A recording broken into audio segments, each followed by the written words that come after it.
came in response to our video, when should I bring a contempt action against my ex in California family court? And this commenter says, what if a parent disappears for months with no communication and misses his or her visitation?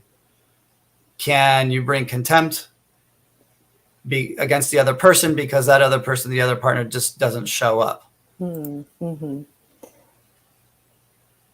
Should I jump in with my thoughts? Okay. I think we would need to know more, right? So I think we only have a bit of the information where it does sound like the parent, well, first of all, it sounds like there would have been an order, right? Because you can't bring in contempt action unless there is an actual court order that specifies the terms. Both parties are aware of the terms. And then the question then becomes, well, was the violation, or is the person or party that you're claiming may be in contempt, were they able to comply?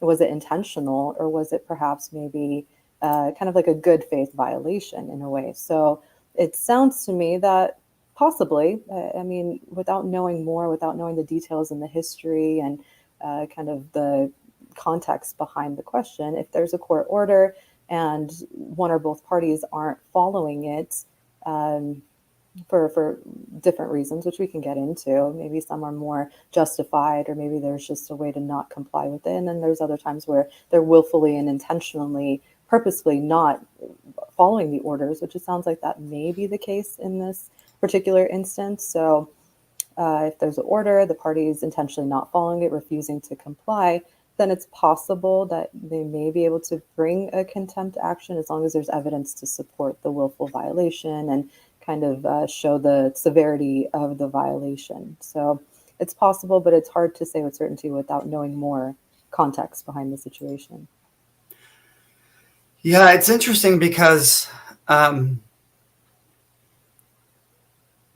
usually you see people wanting to bring a contempt action when someone isn't allowing you to exercise your own visitation versus this person is saying, the other party is not exercising their visitation, and I want them to.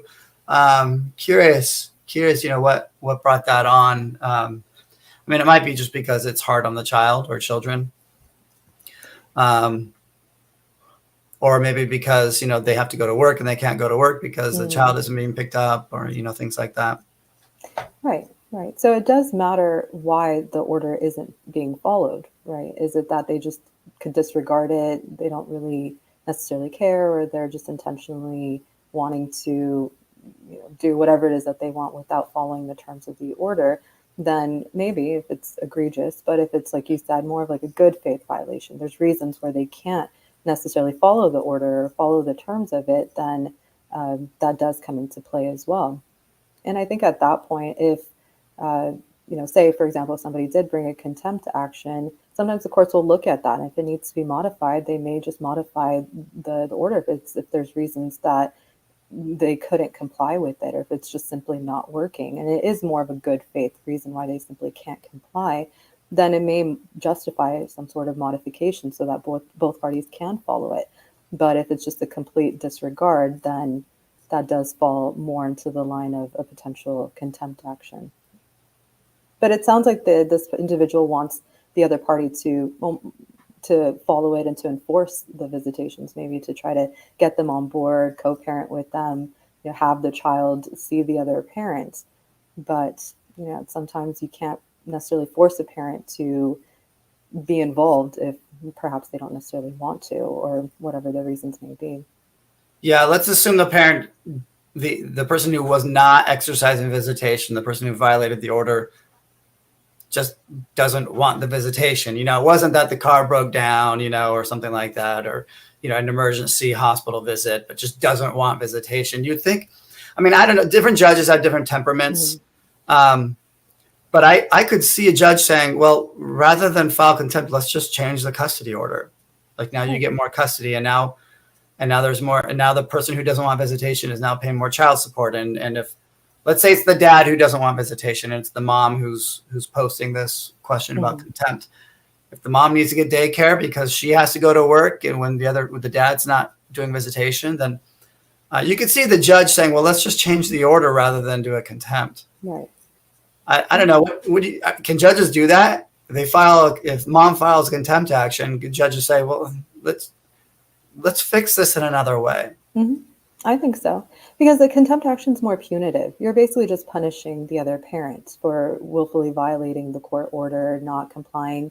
But if, let's say, they want to still be in the child's life, they still want to parent and co-parent, then and maybe just the terms of this original order just simply aren't working, then a judge may be able to modify it and change the order so that they're more likely to comply with the new terms or match the situation where they can both be on the same page, or it's more likely that they'll follow it versus have the order remain and simply not be in the child's life.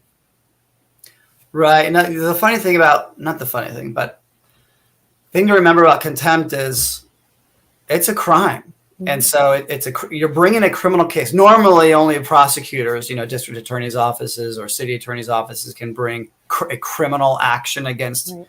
an individual. And this is a unique situation, contempt hearings in family court, where an individual can bring a criminal action. And what that means, a criminal action is behavior that is punishable by jail time. Mm-hmm. I mean, it's punishable by fines too. The judge Right. could find there to be contempt and just issue monetary sanctions, fines.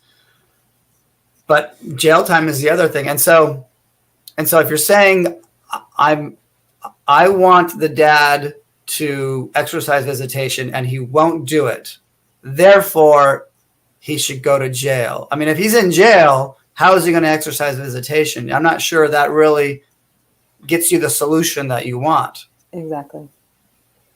Unless it's jail time for a day, on something like that. But on the other hand, I've seen judges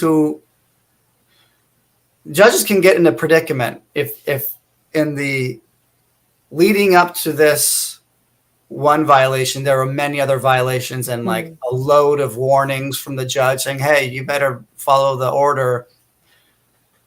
If the judge doesn't go ahead and go forward with contempt, you could see how the judge might sort of lose some respect and lose some force behind his or her orders. Mm-hmm. Sort of like a parent who, threatens to do a spanking and doesn't spank, or threatens to sort of, discipline but doesn't follow through.